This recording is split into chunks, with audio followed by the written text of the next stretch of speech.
We're coming towards the final steps of this entire course.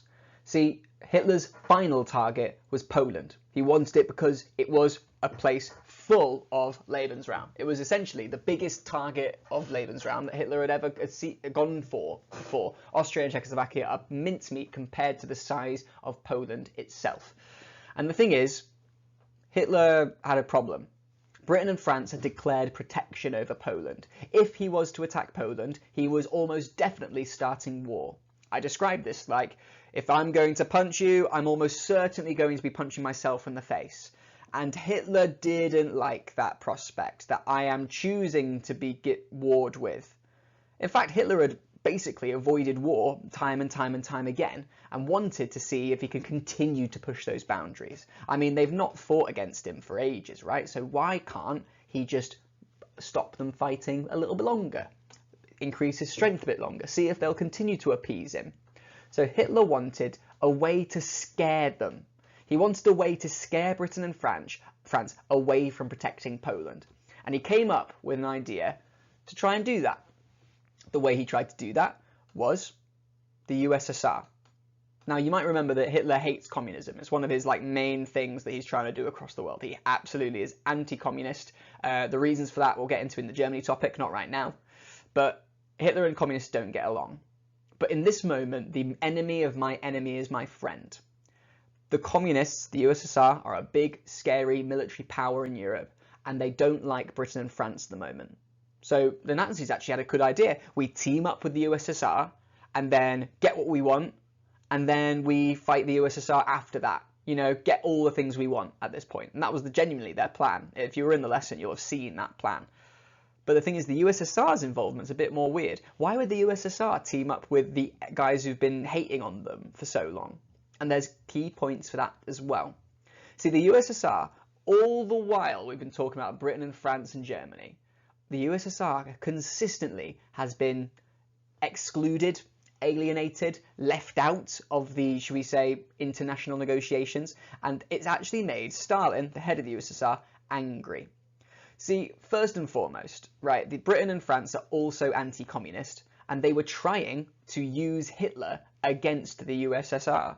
So when Britain and France let Hitler become more powerful, Britain and France's ideas was that he'd use that power on Stalin. And Stalin was there going like, so you're making this guy fight me? That you're not my friends, you're not good powers, so what reason should Russia team up with you? A number of other things occurred, like not being invited to the Munich conference, and I think this is the worst one, is that in 1939, Britain and France realised they needed the USSR on their side, because otherwise, you know, Nazi power was getting too strong. So they sent a guy over to talk with the USSR. I think his name was Richard Knox or something like that. But this guy goes over to the USSR by boat. By plane, it would take a few hours. By boat, it takes a few days. So Stalin has to wait a few days to meet with Britain's consort. And when the guy arrives, the guy isn't actually an MP. The guy isn't even a foreign minister. He's not powerful. He's just some dude that Britain sent there. And when he gets there, he's got no power. So whenever Stalin comes up with an idea, the British guy goes, okay, I'll call London and see if they say yes. Okay, yeah, okay, yeah, they say yes. Oh, they say no to that. It's not someone with power. It's felt disrespectful. And in fact, that Richard Knox guy actually said, your military's not very strong, is it? To Russia, he said that their military's not strong, which is just insulting straight out the bat. So Britain had not made a good impression on the USSR, and if anything, he didn't like them. And when the Nazis show up, the Nazis say, hiya, I know you don't like Britain and France, neither do I.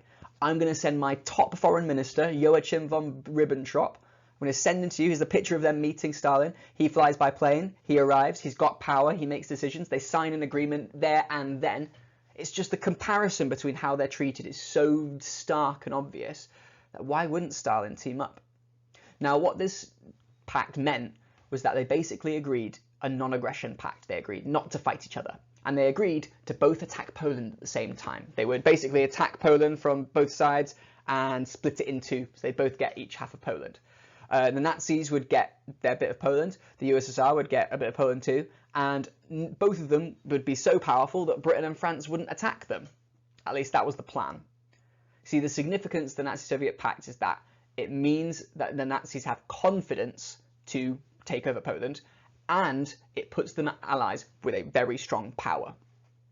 Not great for the fate of World War II, do you not agree? But anyways, you should know a few questions by now. Why did Hitler want Poland? Why did the USSR dislike Britain and France? What did the Nazi-Soviet Pact say? Why was it hypocritical for Hitler to agree to the pact? And what was the significance of the pact? I've told you some of those answers, but the textbook has more. There's 2 pages dedicated to it in the textbook, so I recommend you look them up. So find your textbook page, watch this again, answer the questions. You'll have revised this section. Good luck. See you later.